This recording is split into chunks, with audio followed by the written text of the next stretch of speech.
base unit is the unit designed to mount all the other units like clamp, pin, rest, etc. of the tool.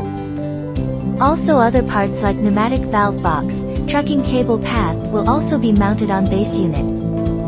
The parts of base unit as follows: 1 valve box, 2 trunking duct, 3 tooling hole cover, 4 eye bolt, 5 pedestal, 6 floor plates.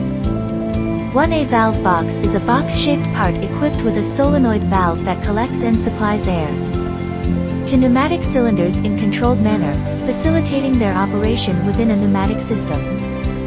2 trunking duct, a cable duct guides and protects wiring tubes in fixtures.